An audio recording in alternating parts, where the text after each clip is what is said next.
That protein bar has more in common with a candy bar than it does with real food. We pressed ours from oats and honey, and you already have everything you need to make it tonight.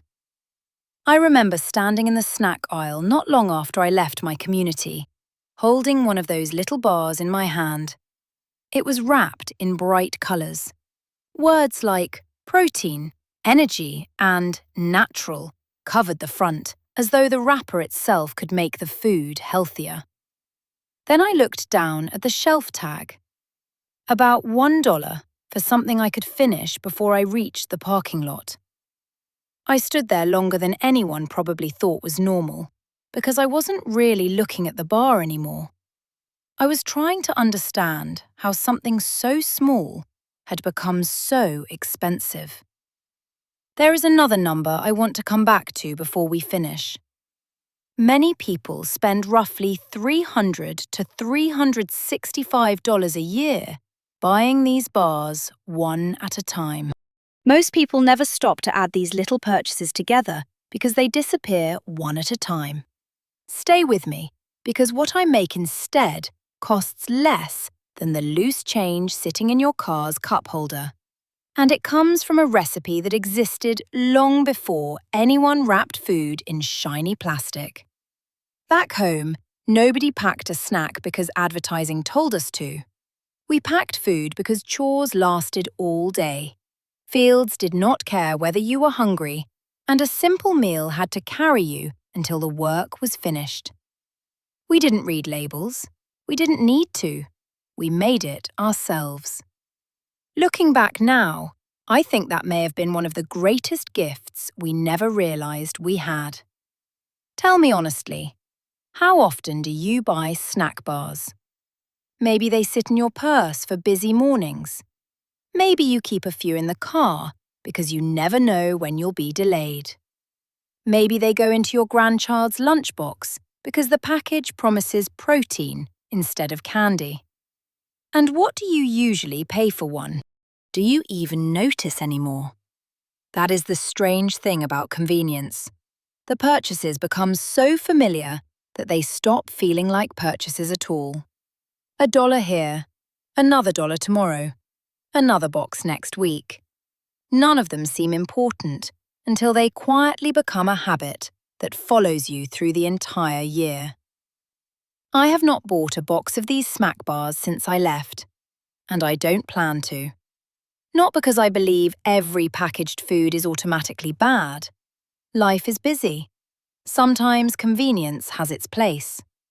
But convenience should never ask you to stop asking questions. This is what the ingredient list shows.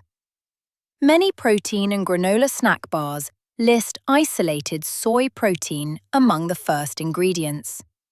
Many also include corn syrup or rice syrup, along with palm oil or canola oil to improve texture and shelf life. Yet the front of the package speaks the language of strength, fitness, and wholesome eating. You are not simply paying about $1 for a quick snack. You are paying that dollar for a product built around processed ingredients that many people purchase believing they are making a healthier choice.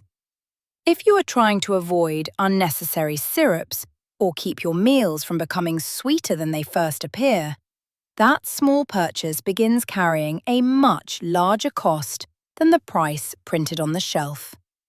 The money and the ingredients cannot really be separated. Every time you pay more for something marketed as healthier, while the ingredient list still leans heavily on isolated proteins, syrups, and refined oils, you are paying a premium for a story as much as for the food itself. The wrapper sells confidence. The ingredient panel asks different questions. And here is where it gets interesting. Those ingredients are not there because someone forgot a better recipe. They are there because they solve manufacturing problems. Protein isolates make it easier to advertise higher protein numbers. Syrups bind dry ingredients together so the bars survive transportation without falling apart. Refined oils improve texture and extend shelf life. Every one of those choices makes sense inside a factory. They simply were never made because they were necessary in a farmhouse kitchen. Not because they failed, because the system rewards products that stay attractive on a warehouse shelf for months before they ever reach your shopping cart. The more I learned to read labels after leaving, the more I noticed a pattern. The words on the front became shorter, while the ingredient lists became longer. Pictures of oats covered the package, yet oats often shared the recipe with ingredients that my grandmother never would have recognized. Honey appeared in the photographs, even when syrup did most of the work.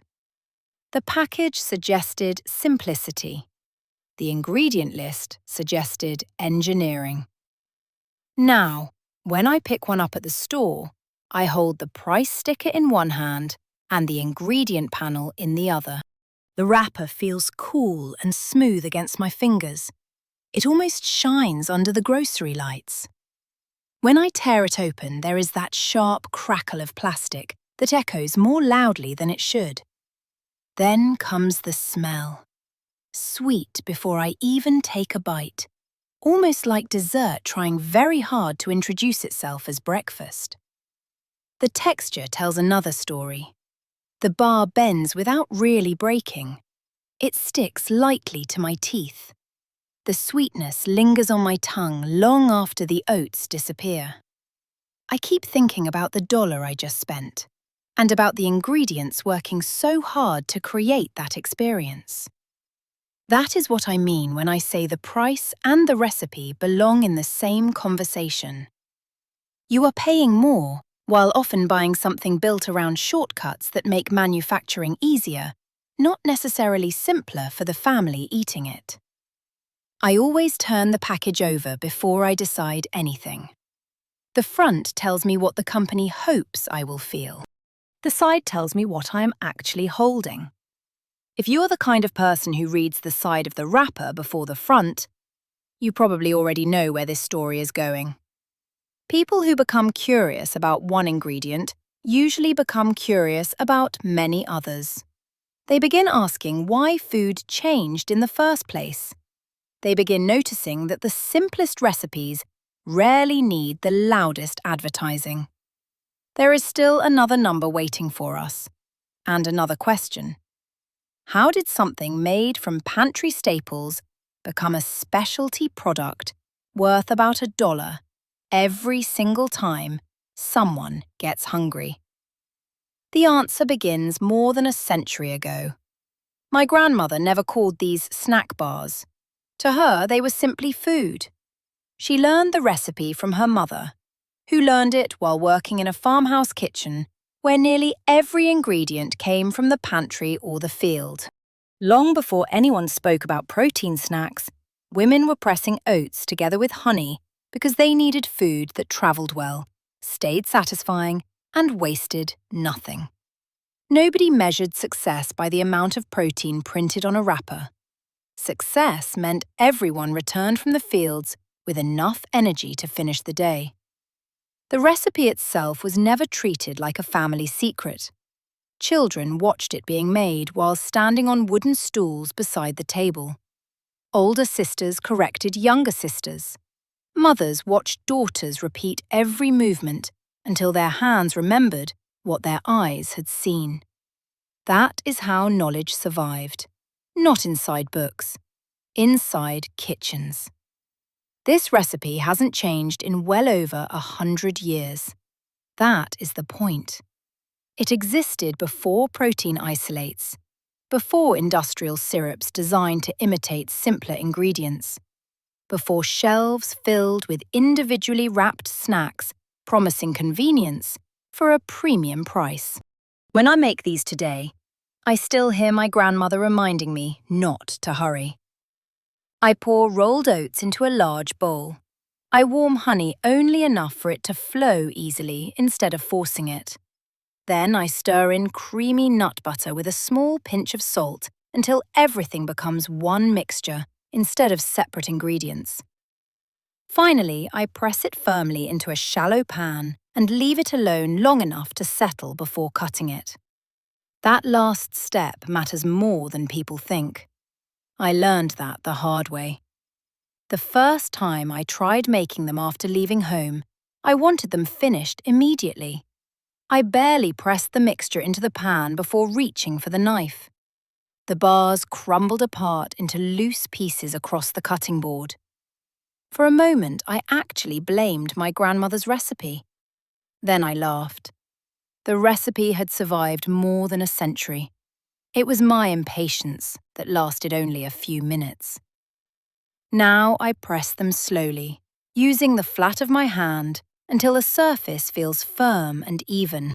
As they rest, the kitchen fills with the warm smell of honey, mixing gently with toasted oats and nut butter.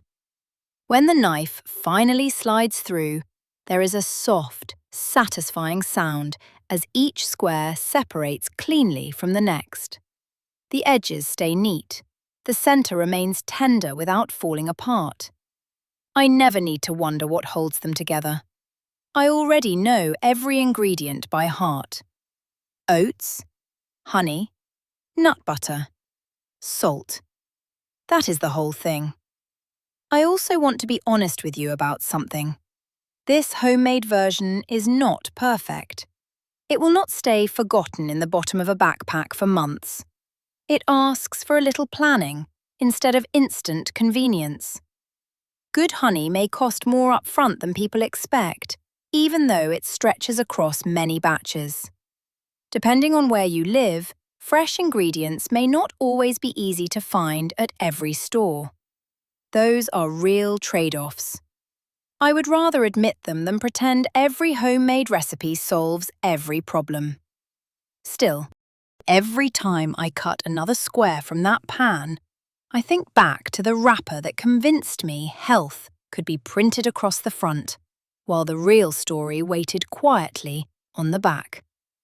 The more I cook, the less I believe convenience should replace understanding. Food does not have to be complicated before it becomes valuable. Sometimes the opposite is true. Sometimes the simplest recipe is the one that survives because nothing unnecessary was ever added to it. When I hear the crisp tear of another plastic wrapper, I remember the gentle scrape of a knife across a wooden cutting board instead. One sound belongs to a factory. The other belongs to a family kitchen where every ingredient could be explained without turning over a package. That picture stays with me far longer than any advertisement ever could. So let me ask you one last thing. What is one packaged snack you stopped buying once you learned what was inside it? Or maybe there is an old family recipe that quietly replaced something from the grocery store. I would truly like to hear about it. At the beginning, I mentioned another number. Many people quietly spend roughly $300 to $365 a year on these bars, one wrapper after another, while still trusting ingredients like isolated soy protein, syrups, and refined oils hidden beneath a healthy image. The recipe sitting in my kitchen never needed a marketing department. It needed only oats, honey, nut butter, and a pinch of salt. I have not bought a protein bar since I left, and I don't plan to.